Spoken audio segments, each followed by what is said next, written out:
عمران خان نے ہمیشہ کہا کہ میں معاف کرنے کو بھی تیار ہوں، میں مذاکرات کے لیے بھی تیار ہوں، لیکن جو لوگ ہردرمی کر رہے ہیں، انا کا مسئلہ بنا رہے ہیں،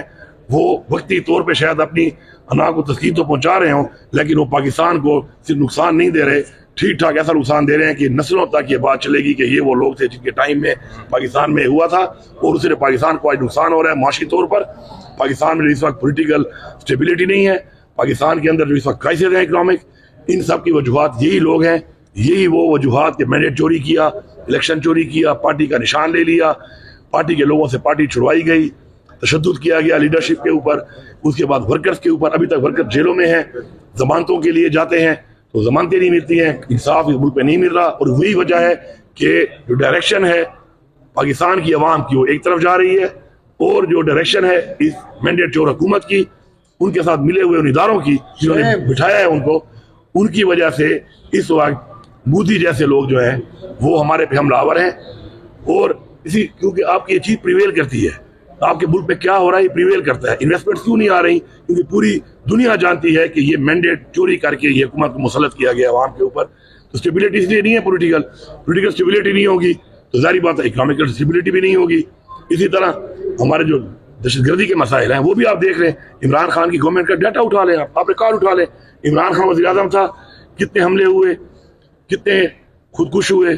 کتنی دہشت گردی کے واقعات ہوئے، آپ دیکھ لیں، پرسنٹیج دیکھ لیں، نہ ہونے کے برابر تھے ہی نہیں۔ جیسے دوبارہ پی ڈی ایم کی حکومت آئی اس کے بعد سے ایک کارروائیاں شروع ہوئی ہیں، اور آج وہاں تک پہنچ چکی ہیں کہ دو صوبوں کے حالات آپ کے سامنے ہیں، بلوچستان کے اینڈ پختونخوا کے، فالوڈ بائی باقی جو چیزیں ہیں وہ بھی آپ کے سامنے ہیں۔ تو یہ جو انہوں نے ایک وتیرہ اور رویہ اختیار کیا ہوا ہے،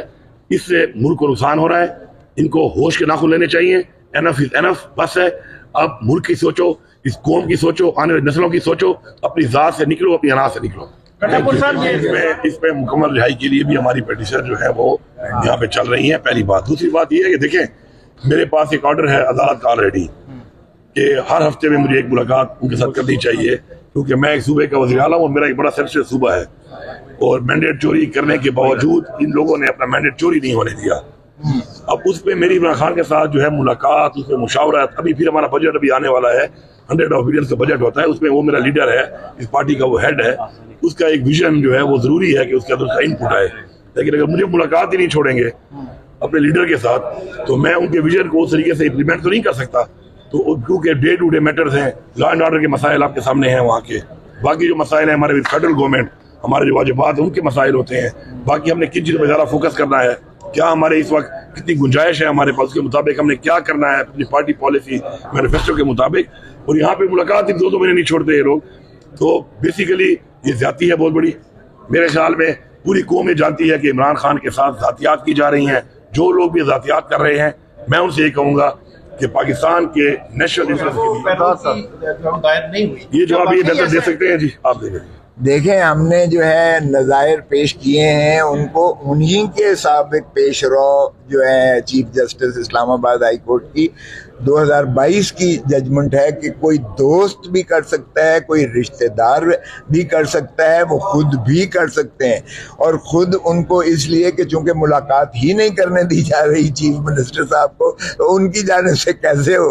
کر سکتے تھے۔ سو وہ نظائر موجود ہیں۔ پھر میں نے مثال دی کہ آرٹیکل 45 میں صدر پاکستان کسی سے پوچھ کے ریمٹ نہیں کرتا پریزنر سے، اور اسی طرح جب حبس بھیجا ہوتی ہے کی درخواست دیتے ہیں تو کوئی رشتہ دار، کوئی عزیز، کوئی دوست جو ہے دیتا ہے اس کی بجائے، تو کہنے لگے کہ یہ تو حبس بھیجا نہیں ہے۔ میں نے کہا حبس بھیجا کی